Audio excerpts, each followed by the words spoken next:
ये कहानी है ढोलकपुर गांव की, जहां सारे ही पक्षियों और पेड़ आपस में मिलजुल कर रहते थे।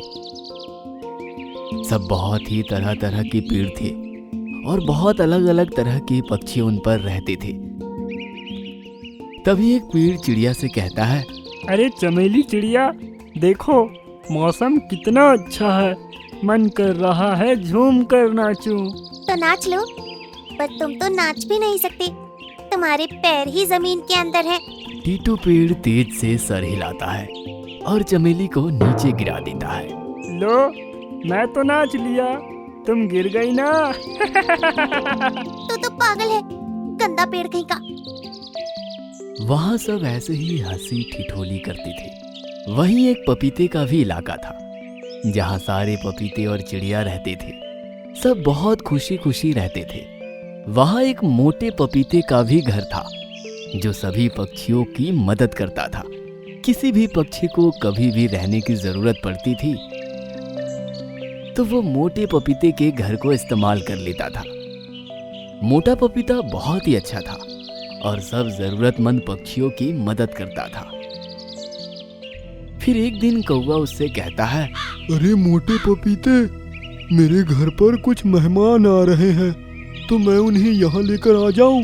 बस थोड़े दिन की बात है, प्लीज तुम अपना घर मुझे किराए पर दे दो।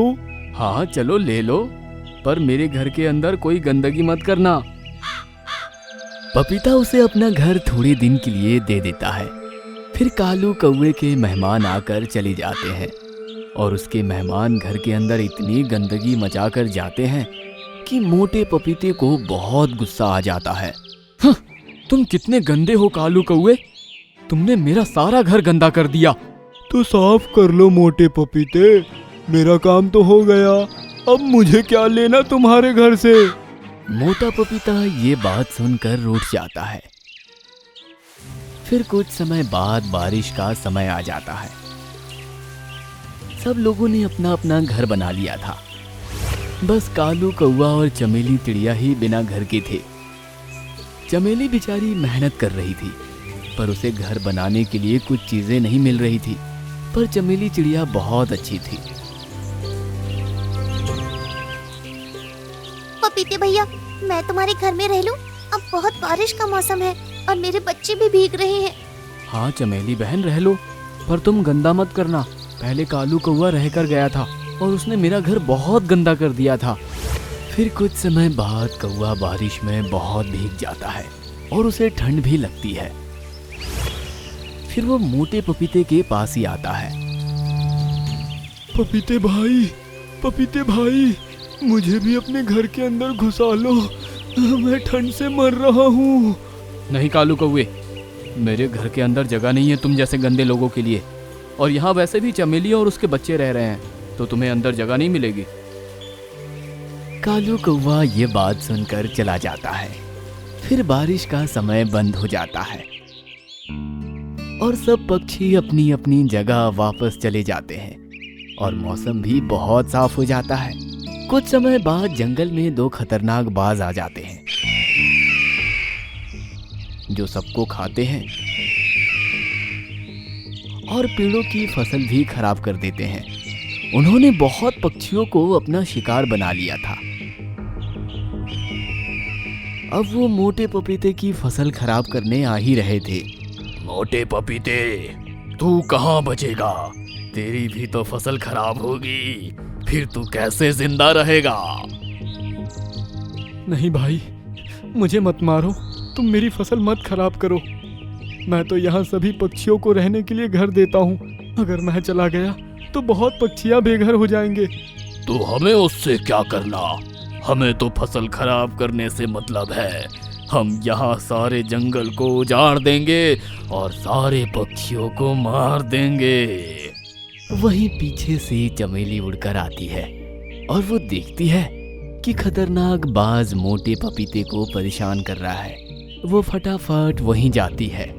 ए खतरनाक बाज, मोटे पपीते अंकल से दूर हटो, तुम उन्हें परेशान नहीं कर सकते, और अगर तुम इन्हें परेशान करोगे तो तुम्हें मुझसे लड़ना होगा। अरे चिड़िया, तू मेरा क्या बिगाड़ सकेगी? मैं तो ये फसल खराब ही करूँगा। तो आजा मुकाबले में। चिड़िया और बाज दोनों की लड़ाई बढ़ने लगती है। तभी चमेली चिड़िया बाज को जंगल के दूसरे हिस्से में ले जाती है, जहां शिकारियों ने जाल बिछाया हुआ था। बाज चमेली चिड़िया के पीछे पीछे उसे पकड़ने के लिए उड़ता है। फिर चमेली चिड़िया जाल के पास पहुंच जाती है और वहां से अचानक दूसरी तरफ मुड़ जाती है।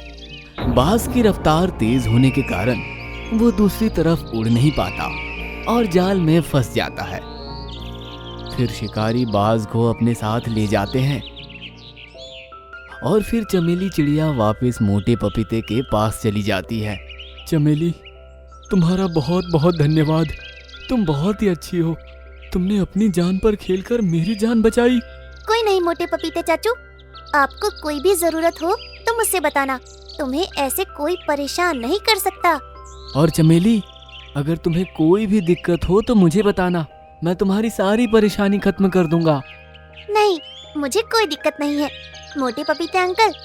मैं अभी फिलहाल अपना घर बनाने के लिए लकड़ियाँ ढूंढने जा रही हूँ, क्योंकि बारिश का समय फिर से आने वाला है। अरे चमेली, तुम्हें अपना घर बनाने की जरूरत नहीं है। तुम्हारा घर तो ये है ना, तुम मेरे घर में रहना। अरे मोटे पपीते अंकल, ये आप क्या बातें कर रहे हैं?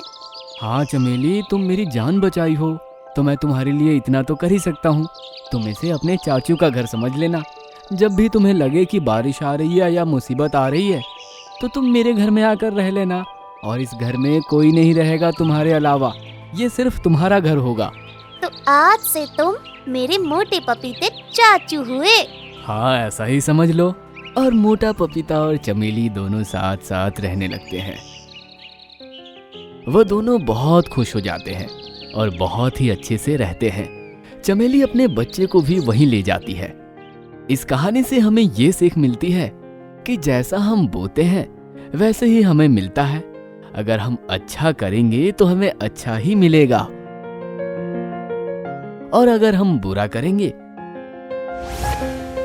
तो बुरा ही मिलेगा।